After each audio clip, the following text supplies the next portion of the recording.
For Europe and for members of Congress who have supported sanctions, this is going to be a disappointing readout in some ways, because what it looks like is President Trump is hopeful that there's going to be progress, that there is going to be some sort of outcome.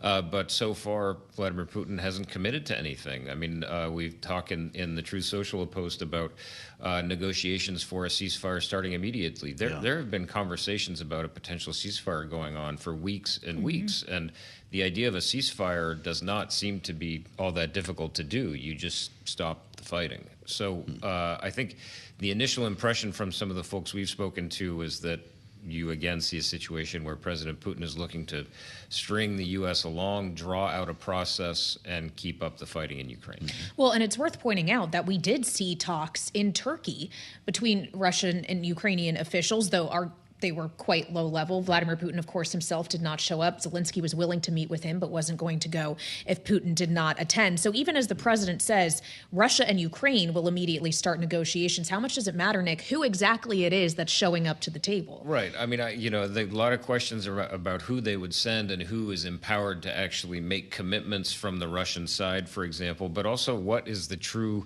interest and outcome from Russia? Do they actually want to stop the fighting? I mean, based on the events of the last couple of days, no. It was a massive drone barrage in Kyiv over the weekend, very deadly and one of the most intense in many months. So they are determined, it looks like, to continue the fighting. I mean, the issue you see here is one where Vladimir Putin, it would almost be in his interest to play for time, because you have a lot of unresolved questions about where Ukraine's munitions and weapons are going to come from next. Are they going to come from the U.S.? Is Donald Trump willing to send more weaponry, push another supplemental through Congress? In a lot of ways, Vladimir Putin can say, we're just going to keep doing this till you guys run out of weapons and munitions, and then you're going to be in a weaker position to negotiate. Vladimir Putin's got his own audience at home.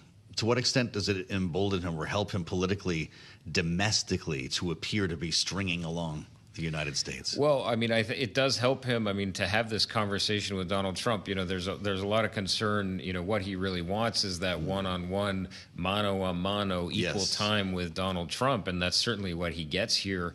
And then you see a truth from the president that, at the very least, is not negative. We're going to toward be trading Vladimir partners Putin. again. I mean, is saying basically he's, let's get this done. This is a big deal. They're on equal terms. There is no criticism or pressure or leverage being exacted on the Russians, and crucially, no mention of sanctions. So it doesn't feel, from what the limited readouts we've had so far, that President Putin is under much pressure at all.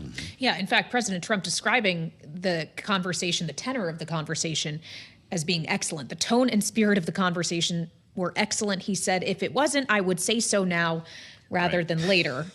Read into that how you will. But to your point, Nick, on no mention of sanctions in this post, is this a testament to the threat of sanctions, which President Trump said he was willing to impose? Caroline Leavitt, the White House press secretary today, said everything would be on the table in that regard if Russia isn't playing ball the way the administration wants. Is this a testament to sanction threats working or not? Well, I mean, very initial impressions here, of course, but to me it is a suggestion that President Trump does not believe the sanctions threat is necessary. I mean, he seems to be signaling that there's progress here. They're moving in the right directions. He's not going to want to spoil that with a potential announcement on sanctions. He's not saying progress or else.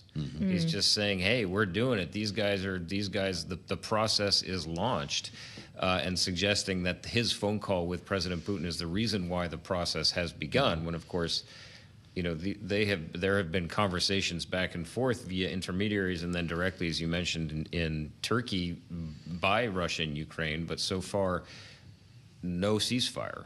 What do you make of the Vatican involvement here? I have to admit, it smacks of the optics that you would think Trump would really like. Sure. I mean, I think at does this it add point, to the drama or the urgency around this? What does it bring to the conversation? I mean, in the theory of throw spaghetti against a wall and see what sticks, why not? I mean, the UN has been essentially discredited and frozen because of the clash in the Security Council between the U.S. and Russia.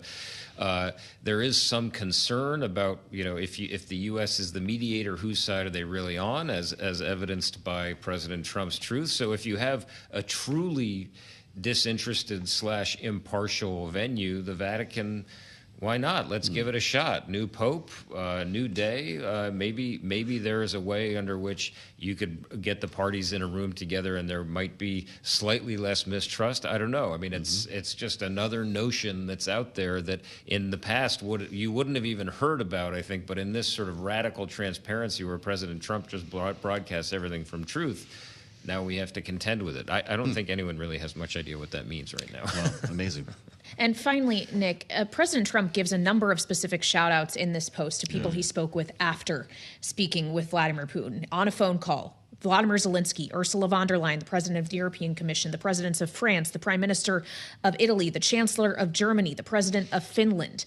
How important is that everybody got together, all of the allies of Ukraine, if you will, spoke immediately after he got off the phone with Russia? Well, I mean, the question is what was actually in those conversations and what was the tenor? I mean, the European leaders are deeply uneasy with President Trump having this one-on-one call with Vladimir Putin. They just say, for one thing, there's no need, and it would seem to serve Putin's purposes of splitting the U.S. away from Europe. So we're really going to need to see what came from those calls. If President Trump went to those and said, okay, don't worry, if we don't see progress by such and such a date, we're going to impose sanctions, well, that's one thing. If he went to them and said, go stuff it, we're going for this thing, progress is continuing, but out. Yeah. A much different. They're trying to telegraph unity there, but it's hard to tell if that goes any deeper than the surface.